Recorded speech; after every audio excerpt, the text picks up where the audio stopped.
Imagine dropping into an environment where the canopy completely blocks out the sun. The humidity hovers near 100%, and you can't see more than 10 feet in any direction. Your brain immediately scans the shadows for jaguars and other large cats. We are conditioned to expect these predators to leap from the underbrush, but they typically avoid humans. The actual danger is the adrenaline surge that follows. A spiked heart rate leads to the erratic, high-energy movements that cause heat exhaustion and rapid dehydration. Survival requires an intentional override of that biological response. The STOP protocol, Stop, Think, Observe, and Plan, is designed to physically halt the exertion that leads to collapse. This graphic illustrates the 4-7-8 breathing sequence, a biological tool used to reset the autonomic nervous system. You inhale for 4 seconds, hold for 7, and exhale for 8.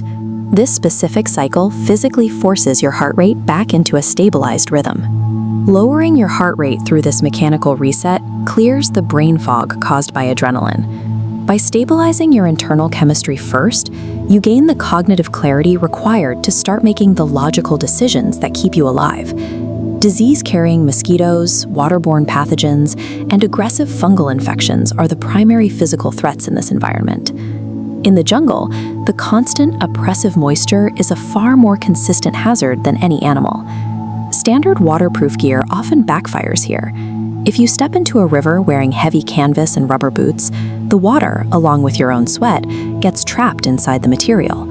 In high humidity, that trapped moisture accelerates a condition called foot rot, which can destroy your ability to walk in less than 48 hours. To manage this, experienced travelers use a wet kit, dry kit system. During the day, you wear loose synthetic clothing and lightweight boots that drain quickly.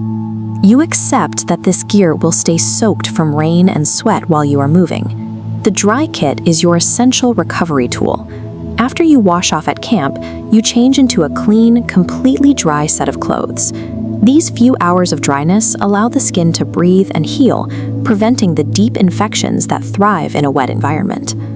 Jungle survival is less about fighting the trees and more about the systematic management of moisture and friction on your own skin.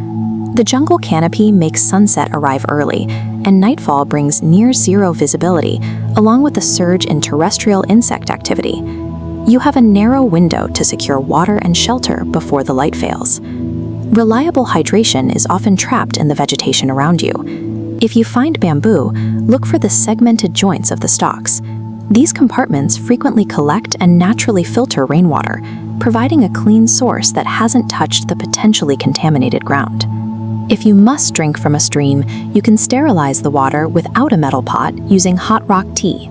You heat medium-sized rocks in a fire for several hours, then use stick tongs to drop them directly into a natural container. This transfers enough heat to boil the water and kill the pathogens inside. This schematic shows the architecture of a rapid lean-to shelter. By leaning a central support pole against a tree and lining the sides with shorter branches at a 45-degree angle, you create a steep enough slope to shed tropical rain. This geometry keeps the interior dry once the frame is covered in broad leaves. Establishing these camp logistics while you still have daylight is the only way to prevent exposure during the first night. Night brings a massive surge in mosquito activity. As this diagram shows, they track your location using invisible plumes of carbon dioxide from your breath and the thermal radiation emitting from your body heat. In the still jungle air, you are essentially a beacon for these vectors. You can disrupt this tracking sequence with a smudge fire. By placing green, damp vegetation on your fire, you produce a thick, white smoke.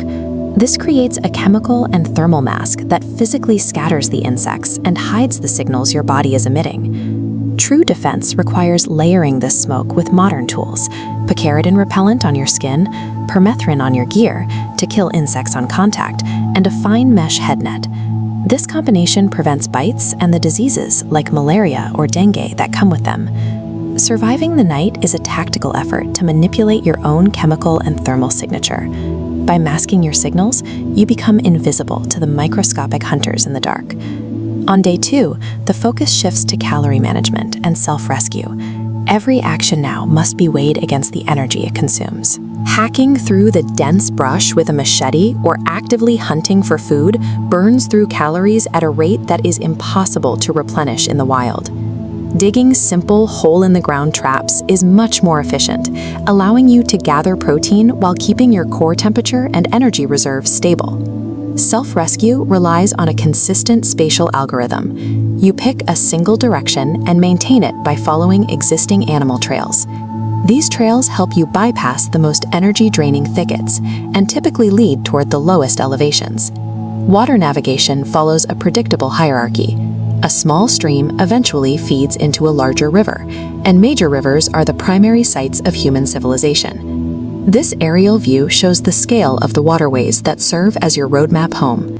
Jungle survival is a mathematical equation. By overriding your survival instincts with these established protocols, you turn a hostile, unpredictable environment into a series of solved problems.